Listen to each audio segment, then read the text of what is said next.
la bella África comienza un periodo de su historia que seguramente la élite neoliberal europea no esperaba nunca que llegara. Después de saberse que el presidente francés, Emmanuel Macron, aceptara que su embajador ya no solamente no era muy querido en tierras de Níger, sino más bien que tenía que tomarlas de Villadiego, hacer las maletas y volverse para su país, también ha puesto fecha para retirar a sus tropas instaladas en este territorio. Para hablar sobre el tema y profundizar en cómo se está percibiendo desde la africanidad, no sé si es el término que se pueda entender o aceptar bien, ya Dagu me dirá. Nos acompaña Dagu Comenán, historiador, hombre de la academia, pero sobre todo, una excelente persona. Dagu, gracias por estar con nosotros. Bienvenido a Prensa Alternativa. Muchas gracias por invitarme otra vez. Las expresiones del presidente francés. Nos vamos porque no queremos estar aquí, ya que se trata de un gobierno que no respeta la democracia. Palabras más o menos. ¿Qué impresiones? Bueno, de verdad que fue alucinante, ¿no? La soberbia, ¿no? Que de su discurso estaba como, bueno, de hecho, ha pasado su tiempo, ¿no? Intentando decir que no reconoce la legitimidad de los militares y tal, y hoy se ve como en la obligación de irse, y pienso que ese discurso es como para intentar no contener, ¿no? la medida de la derrota, ¿no? diplomática que sufrió, porque fue básicamente una derrota diplomática después de no sé cuánto tiempo, desde julio, que empezó una campaña, ¿no? para intentar deslegitimar, ¿no? la junta militar, pues se ve forzado a doblegarse, ¿no? delante de la petición de esta misma junta, frente a que Estados Unidos ha dejado de apoyarle, se ha visto aislado él mismo. Entonces, pienso que ese discurso tan fuerte, con palabras así muy chocantes, ¿no? fue para que la gente no le eche a la cara que una derrota diplomática rotunda, ¿no? Tres países, Mali, Burkina Faso y Níger, comienzan a mirarse entre sí y a decir, bueno, podemos defendernos mutuamente si es que a alguno de estos galifardos se le ocurre hacer alguna de las sandeces a las que están acostumbrados. ¿Qué percibes ahí? Bueno, pienso que de verdad es una muy buena iniciativa, porque una de las cosas que nos faltaban a nivel africano era eso, ¿no? De que cada vez que un país se encuentra... Sí, acá estamos, no te preocupes. Cada vez que un país se encontraba bajo ataque, ¿no? Los demás lo dejaba solo, pero es por primera vez que estamos viendo una voluntad por parte de los países africanos de unirse contra un enemigo más fuerte. Y creo que es una novedad que merece la pena. Ahora, parte de la narrativa que se había planteado era que estos países iban a ser recolonizados, pero ahora por las fuerzas wagneritas enviadas directamente por el presidente Vladimir Putin, a partir de que se vieron banderas rusas en las manifestaciones. ¿Qué se sabe al respecto? Bueno, no se puede decir, no creo que se trate de una colonización por parte de Rusia. Pienso que desde Occidente se concibe tanto las relaciones bilaterales como una cuestión de poder que no llegan a entender, ¿no? otro marco para una relación bilateral, sobre todo entre un país más potente y unos países que son más débiles. Entonces creo que más bien esa realidad que describe más que otra cosa. Es una respuesta más bien freudiana, ¿no? O sea, Es la manera como ellos ven al mundo. Vamos a dominarlos. Y cuando ven que otras personas o otros grupos comienzan a crear otro tipo de vínculos, es, tú vas a ser el colonizador. Y es, no, queremos comerciar entre nosotros. Josep Borrell ha tenido expresiones muy polémicas durante su carrera. Una de las cuales tiene que ver con que estamos perdiendo África. Cuidado que estamos perdiendo África. Y hay quienes le ha dicho, usted no está perdiendo África, señor, porque nunca fue suya. ¿Qué ves ahí? Exactamente, es que de hecho eso, ¿no? Que hay ese sentimiento, ¿no? De que es suya, es como, es una posesión, como sigue siendo una posesión, no es un socio comercial, no es un socio, es como, es algo que está dentro de su esfera de influencia, a pesar de que la narrativa oficial se virtúe a decir que no existe más las esferas de influencia, pues este discurso muestra que siguen existiendo y desde Europa suelen pensar que el continente africano es parte, perdón, de esta esfera de influencia europea. De hecho, en muchas ocasiones pues se habla del Sahel como la frontera de Europa, ¿sabes? Es como no se pueden contentar de lo que tienes ya que es el jardín, ¿no? También no sé por qué le interesa un poco parte de la selva, ¿no? Que entonces, y al final, él mismo habla como si fuera, ¿no? Como si fuera una posesión, pero a la misma vez de que la jungla le quiere invadir, pues elige entre ambos, ¿no? O sea, cada uno en su sitio, o cooperamos, porque no puedes decir que la jungla te quiere invadir, pero tú temes perder parte de esa jungla. Eso que deja un poco, ¿no? Un poco atónito. Níger tiene ya un gobierno que, le guste o no a las personas, a favor o no, está gobernando su país. Tuvo asiento en la reunión del Grupo 77 más China, que en realidad conglomera 135 países, estuvo en las Naciones Unidas. De hecho es un concepto que está funcionando. ¿Cuáles son los retos que tiene que enfrentar Níger en este momento? Porque, a ver, revisando la historia, fácil es hacerse del poder. Lo complicado es no solo permanecer en él, sino cumplir una agenda política con capacidad de irrumpir en la historia y plantear nuevos escenarios. ¿Qué le toca a la dirigencia de Níger ahora y qué expectativas tienes del cumplimiento de esta expectativa que tiene que tener el pueblo también allá?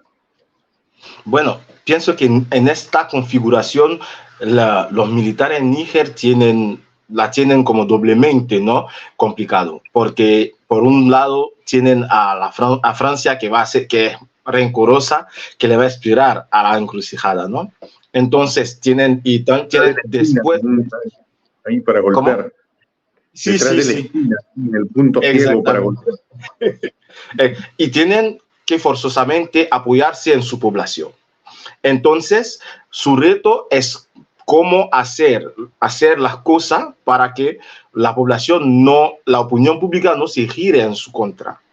Y creo que más allá del discurso de echar a los franceses, el principal reto sería de intentar conseguir una seguridad, porque los yihadistas han incrementado, ¿no?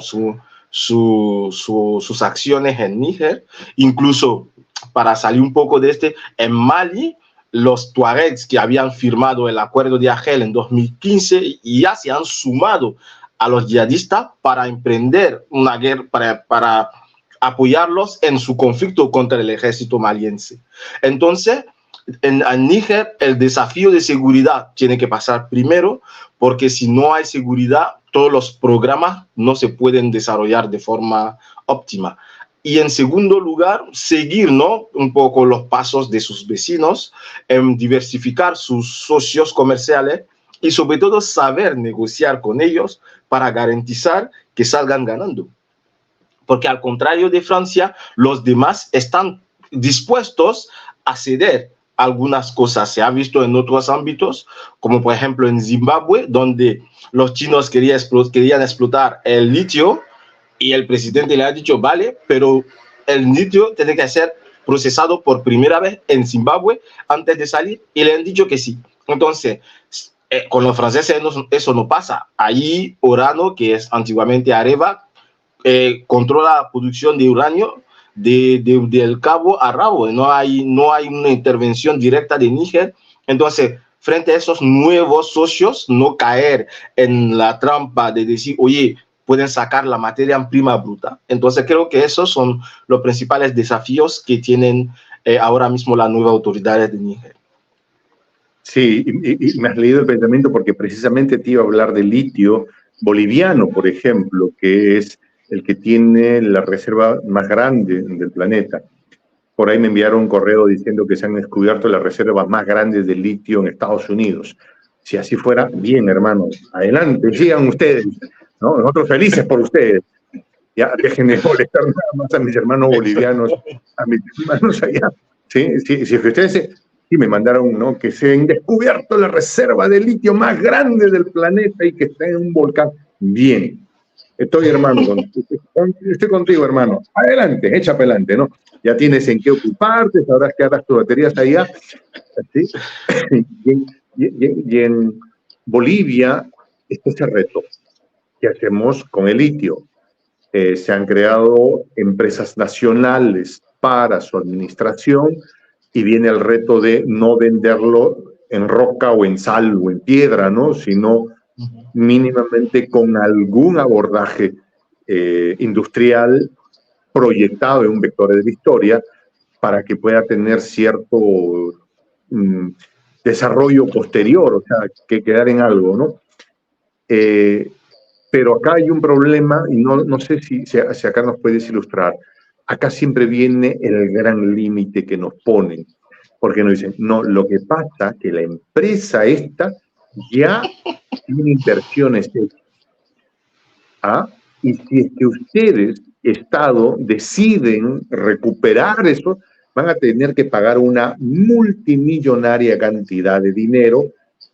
Ahora, siempre abierta la posibilidad de que el ejército se ponga en las botas, rodee los campos, se los adjudique otra vez al Estado, pero que luego le venga un bloqueo al estilo cubano, al estilo venezolano, y los traten de someter diciéndole, tú le debes a esta empresa estas multimillonarias cantidades, y enfocarlos o centrarlos en un ataque financiero permanente, como le pasó a Argentina en su momento, ¿no?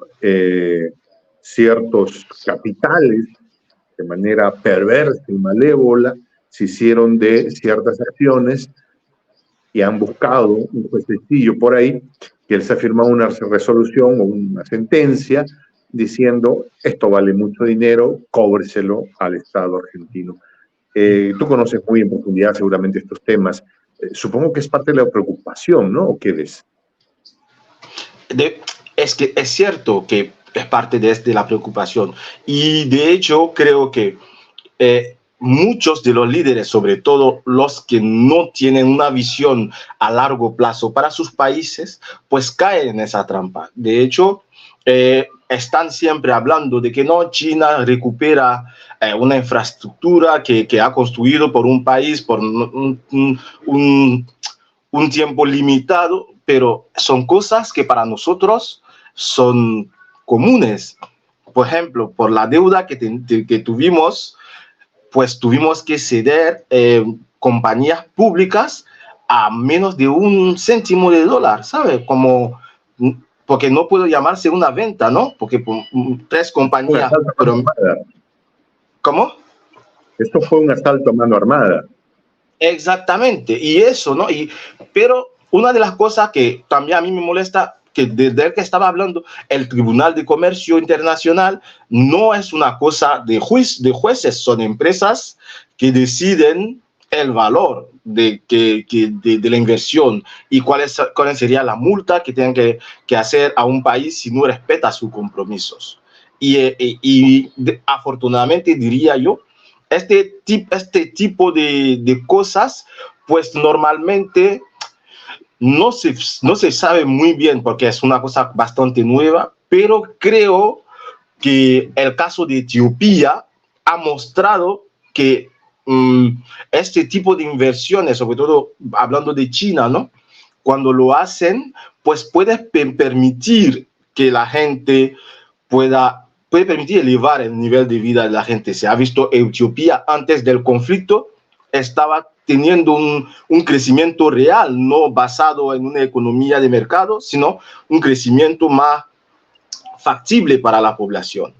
Y eso, ¿no?, que ha permitido el proyecto ambicioso de la presa del Renacimiento, que ha permitido una mayor electrificación del país. Entonces, no puedo decir, porque es demasiado nuevo, ver las trampas que hay, pero en un primer lugar, si no se usa estos préstamos para construir infraestructura que no generan fondos, porque la clave es esa, ¿no? De tú vas a invertir en un sector que puede generar fondos y pagar la deuda. Si inviertes en un proyecto que no genera fondos, pues al final te quedas sin dinero para poder pagar la deuda. Entonces son estos errores que nosotros africanos, y pienso que los países del sur, tenemos que entender que los préstamos son para cosas que generan dinero y el beneficio, pues para invertir en cosas que no.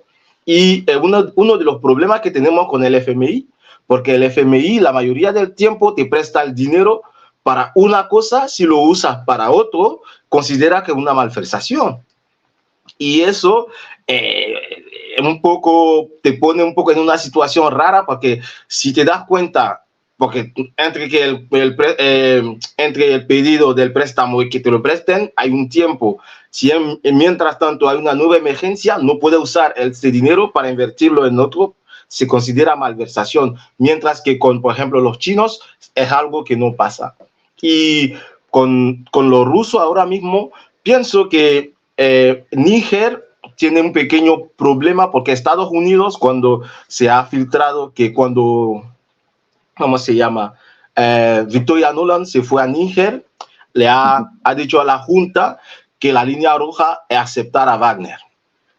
Entonces están en una situación donde no pueden contar con Wagner como Mali, y están frente a Francia, pero pienso que no sé hasta qué punto Francia va a intentar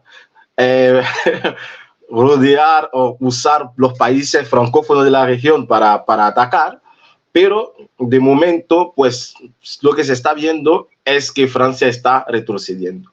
Entonces, con Rusia, por ejemplo, la cooperación a nivel, sobre todo, de seguridad, ha mostrado en Burkina Faso que se han podido incrementar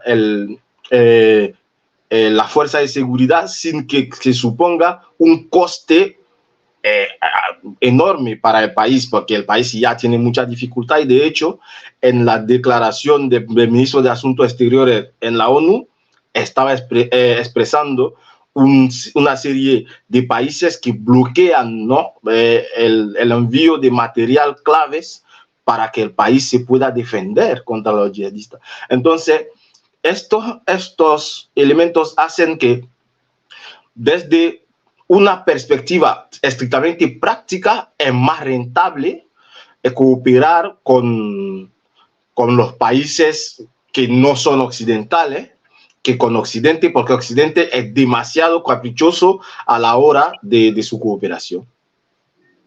Ok, entonces habrá que estar muy atento a cómo es que se toma el control o no de la empresa Urano, que es la que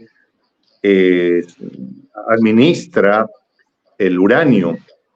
Y es que finalmente van a seguir entregando su dinero o el dinero que sale de esa operación a los fondos franceses a través de esa especie de ofrenda a través del franco CFA.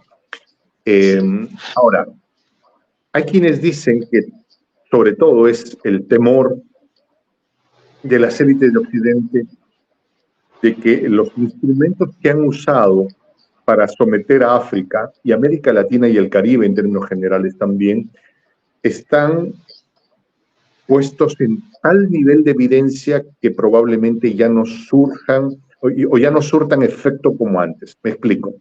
La OCDE, por ejemplo, ¿no? Este organismo que regula, este organismo que da la certificación a los países para que les digan si tú eres un buen competidor, y a todos nos venden la idea que algún día seremos parte de las OCDE.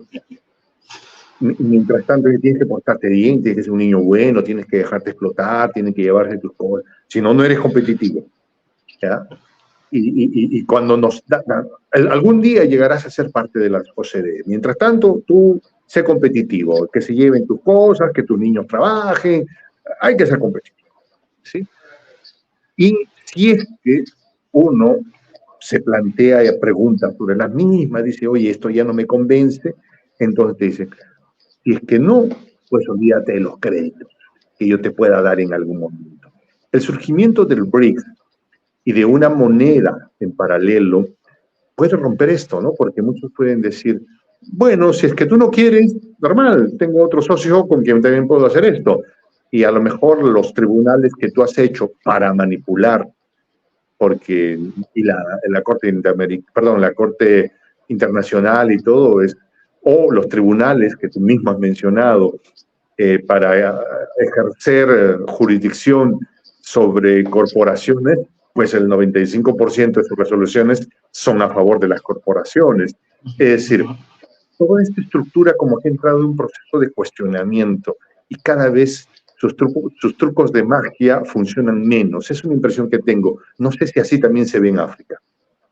Exactamente, de hecho, es una de las cosas que pienso que más fue uno de los elementos más impactantes, ¿no? De digamos, de estos últimos años, de que los BRICS se abran a nuevos países. Eso sí que fue un shock, hizo boom a nivel internacional, en las relaciones internacionales, porque hasta este año eran los BRICS, no habían movido, y ahora al integrar nuevos países, pues hay de verdad una competición, hay países que no siempre, no solo va a pretender estar dentro de la OCDE, pero también hay los BRICS que están ahí muy, sobre todo atractivos para los países del sur, porque saben que por mucho que lo queremos, el mundo no va a ser de igualdad al 100%.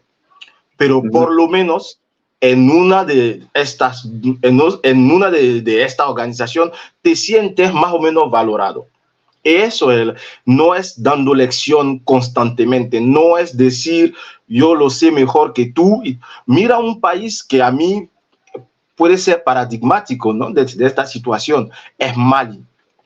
Mali es un país con una reserva, es el tercer productor de oro a nivel africano, y el FMI ha impuesto al país que fueran empresas privadas que se encarguen de la explotación de oro. Lo más curioso es que los mismos malienses en la Edad Media ya habían explotado oro a tal punto que su emperador ha provocado una inflación, una caída del valor del oro frente a la plata en la región del Mediterráneo.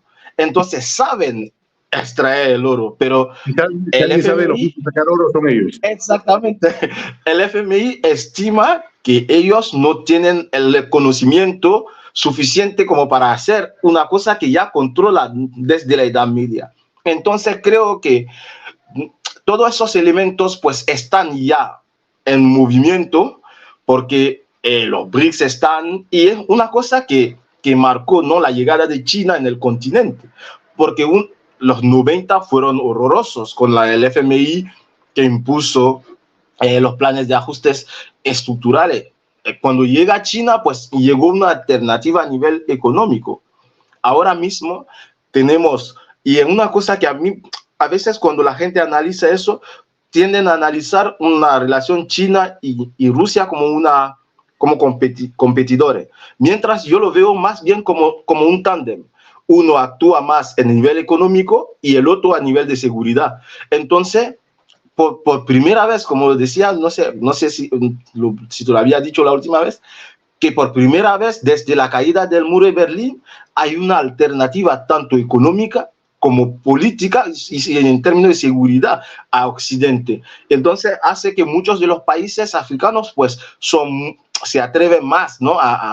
a decir, oye, que no estamos interesados a esta forma de ser. Y creo que en vez de llorar y demonizar a los demás, pues Occidente tiene que ser más competitivo, aceptar que, de hecho, el presidente Macron lo ha dicho, pero no lo ha puesto en práctica, que sus empresas tienen que ser más competitivas, porque ya se está acabando el tiempo donde las empresas francesas tenían un privilegio cuando se tocaban los mercados en África. Tarde o temprano se les acabarán los privilegios. El presidente Ramaphosa de Sudáfrica, con las críticas que se le puede hacer al partido al que pertenece, que de pronto hay todo un debate respecto al legado de quien fuera el presidente Nelson Mandela. El presidente Ramaphosa en las Naciones Unidas dijo: la riqueza de África es para los africanos. O sea, olvídense, esto, o sea, ni para los chinos, ni para los rusos, ni para los... Haremos negocios, ¿ya? Ni para Francia, ni para Estados Unidos. No, la riqueza de los africanos la riqueza de África para los africanos. O sea, discursos que hace poquísimo eran impensables. Creo yo, el detonante de esto ha sido el conflicto allá en Ucrania. El primer ministro de las Islas Solomon, que es un lugar muy pequeñito comparado, no sé, pues a cualquier país de África, o ¿no? Comparado a Estados Unidos, ha dicho: oiga, ¿y por qué no fue usted a esta reunión con el presidente Biden? Estoy harto de que me sermoneen, ¿no? Tengo cosas que hacer en mi país, ¿no? Quieren que vaya para que hable 3 minutos, no sé si alguien me entendió o se interesó en lo que yo dije, y luego me tienen sentado ahí, escuchando todos los sermones que nos dan diciendo lo bueno que son con nosotros. Se han comprometido a enviar $800 millones, hasta ahorita no han llegado, no he visto nada, yo tengo cosas que hacer en mi país, señores, buenas noches. El portavoz de la Casa Blanca dijo: nos sentimos muy decepcionados de que el primer ministro de Solomón no haya venido. Estaba ocupado, señor. Discursos que no se escuchaban. ¿Qué piensas sobre eso? Es eso que creo que ahora mismo estamos viviendo un momento histórico, un momento de que no estamos en un momento como en la Guerra Fría, donde tus bandos estaban dictados por tu ideología. Ahora mismo los chinos o los rusos no les interesa a qué ideología perteneces. Es lo que le interesa es hacer negocio y punto. Y eso es la gran diferencia con respecto a lo que ocurrió durante la Guerra Fría, porque durante la Guerra Fría uno tenía que ser comunista para recibir la ayuda de la URSS o tal. Hoy en día no hay que, la cuestión ideológica, aunque se permanece, pero pasa en segundo plano. Y eso para mí me parece muy interesante, porque ayuda a muchos países a por fin poder decir el mismo discurso que el de las Islas Solomon. Decir: estoy harto que me sermoneen, porque en un mundo unipolar es un poco peligroso decir este tipo de frase, y tenía la gente por la garganta: perdón, si no haces tal, te castigamos. Pero ahora mismo saben que, pues, castígame, y sobre todo, como lo decía muy bien, sea por primera vez, porque ha pasado antes, ¿no? Pero por primera vez el mundo está viendo literalmente que las sanciones pueden fracasar. Eso es un acontecimiento que hay que tomar en cuenta, que las sanciones pueden fracasar. Todo el mundo ser el país más sancionado del mundo, y aún así hay salida para tu comercio exterior. Eso sí que es un elemento que impacta mucho, y pienso que muchos de los países lo han visto, y sobre todo como se ha visto con el voto de los países africanos en la ONU, por la guerra de Ucrania, pues muchos de los países lo están viendo con mucho interés, diciendo, vale, sanciónennos, y cuando los sancionados van a ser más que los no sancionados, a ver cómo el mundo va a seguir. Sí, sancionaron a Rusia y les resultó un tortazo en la cara. Y Rusia ahora, pese a las diferencias ideológicas que han variado, la Rusia de ahora no es ideológicamente la Unión Soviética de los 80. Con todo eso, Rusia está enviando ahora comida a Cuba. Y entonces es como que se están creando vínculos más allá de la doctrina o de las ideologías, sino es como, oye, están abusando de ti, no vamos a dejar que esto pase. No porque yo sea una buena persona, sino porque si lo permito, puede ser que a la próxima me pase también a mí lo mismo. Creo que esa es la lógica, ¿no? No es que de pronto de la noche a la mañana las élites de los países sometidos se hayan vuelto seres iluminados, ¿no? Sino que son bien conscientes que el abuso era algo con lo que no se podía, que había un bully que nos pegaba a todos. Pero ahora ese ya no las tiene todas juntas. Exactamente. Entonces, mejor le ayudo del costado para ver si cuando a mí me pase también me vaya a mí a hacer contención el resto de la comunidad. Y aquí hay una reflexión. Hablaba con un argentino hace unos días atrás y me decía, pensar que aquí en Argentina tengo a muchos que ponen su banderita de Ucrania defendiendo a Zelensky, y hay que acordarnos que Ucrania, por órdenes de los burócratas de Washington, vota permanentemente contra los intereses de Argentina en el tema de las Malvinas. Hay unas sincronías que no tienen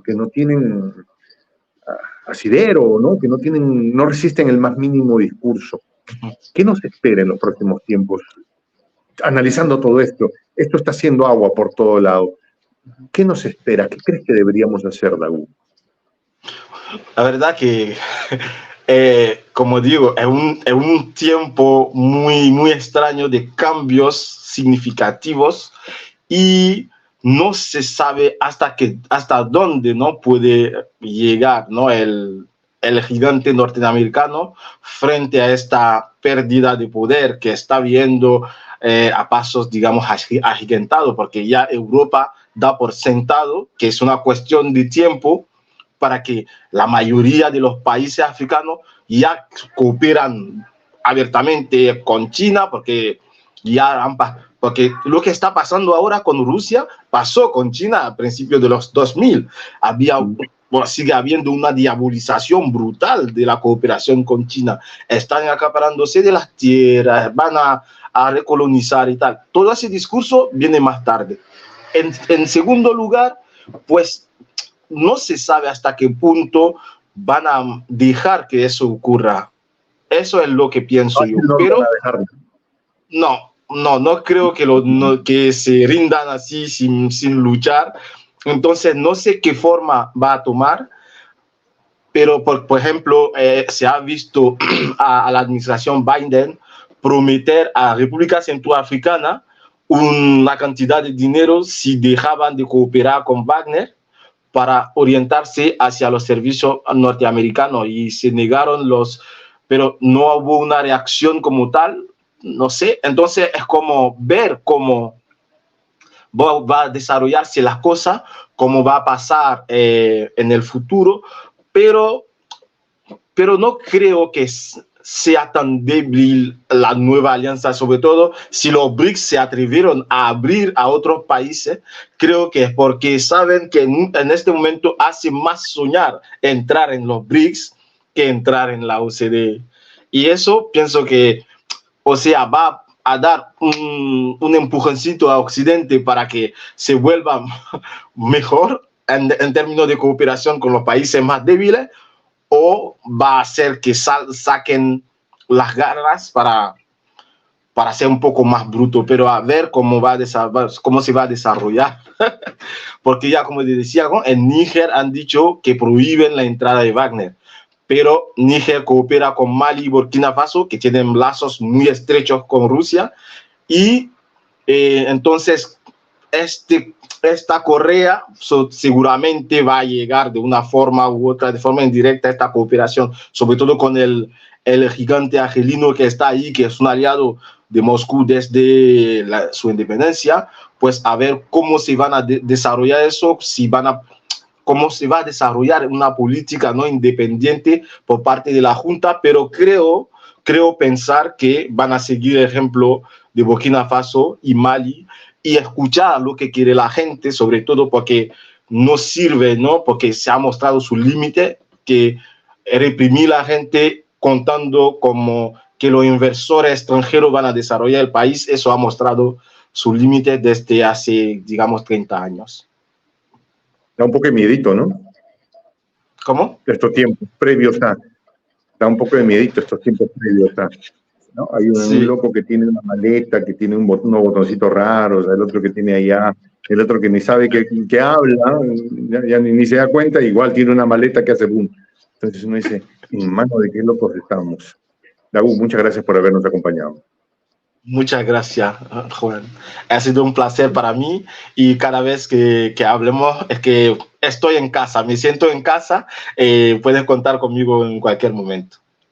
Claro que sí. ¿Estás en contacto permanentemente con África? Sí, tengo toda mi familia allí, tengo mis amigos, tengo también contactos en la región del Sahel, que es mi tema de estudios, así que sí que principalmente África Occidental es la parte donde tengo más contacto, un poco más en África Central por unos amigos que están en Camerún, pero normalmente África Occidental es como el sitio que pregunta. Sí. Pregunta, ¿y tú tienes amigos youtubers más o menos que hacen lo mismo en nosotros, pero en lenguas africanas o en francés, o que estén viendo sobre la realidad allá? Sí. De hecho, hay uno que lo hace en español y hay otros que están allí en el continente, uno que se llama Zach Muekasa, que se hizo famoso porque fue un boxeador muy popular y ahora es youtuber que explica la situación política. Ahí hay muchos. ¿Cómo se llama? Zach Muekasa. Zach Muekasa. ¿Y tú tienes contacto con él? Bueno, no tengo contacto, pero pienso que conozco a alguien que lo conoce, así que si quieres colaborar con él, pues... Una conversación en la que a lo mejor tú nos facilitas un poco la conversación, porque yo de francés solo sé decir hasta aquí nomás. Bueno, creo que habla inglés también. Creo que habla inglés, así que si tú hablas inglés, pues pueden... No. Yo hablo quechua un poco. Así que no se vale. Eso va a ser complicado. Y sobre todo, pienso que a él te va a gustar más porque él, además del francés y el inglés, habla muy bien el idioma que se habla en Congo, que es el lingala, lo habla muy bien, así que creo que... Pero podemos buscar a alguien en mesa que nos ayude y que podamos tener una conversación. Finalmente tenemos estos traductores que nos permiten traducirnos, pero nos gustaría hacer una mesa más ampliada de pronto, en la que nos acompañes tú y tengamos otros amigos allá de África. ¿Sí? Vale.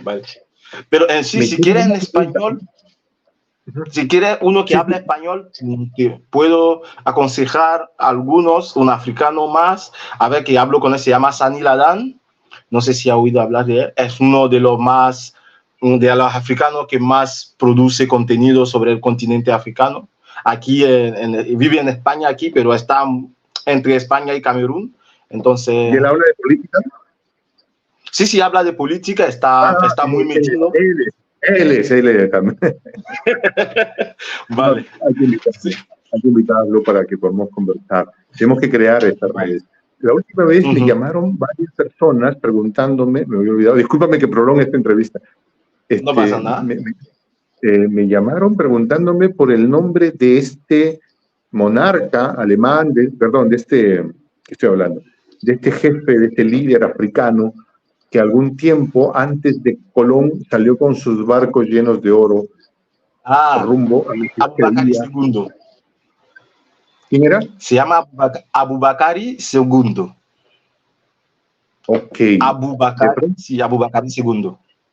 Me han pedido y ya te pido con la anticipación del caso, si es que podemos hacer un programa hablando de este personaje y del contexto y de todo, ¿no? Que era alguien que salió, parece que tenía información que había un continente al otro lado ya, ¿no?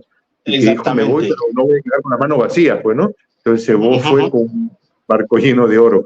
Vamos a hablar sobre eso también, David. No hay problema, de hecho, mi última publicación es sobre eso. Mi última publicación habla de este personaje. Porque, entonces, sí. ¿Qué tal si lo entonces, y una palabra más, eso lo guardamos para el programa. Entonces, entonces vamos a profundizar en eso, me parece un personaje súper interesante, cosas que deberíamos aprender en los libros de historia, en los colegios, y nos cuentan que vino un tal Colón y que nos descubrió. Sí, Colón, no. Ok, muchas gracias por habernos acompañado. Mi nombre es Juan José Castillo. Gracias por haber estado con nosotros aquí en Prensa Alternativa. Me despido con esta expresión en el quechua milenario, en el quechua de los incas, Tupananchis-Cama, cuya traducción al español es hasta que nos volvamos a encontrar.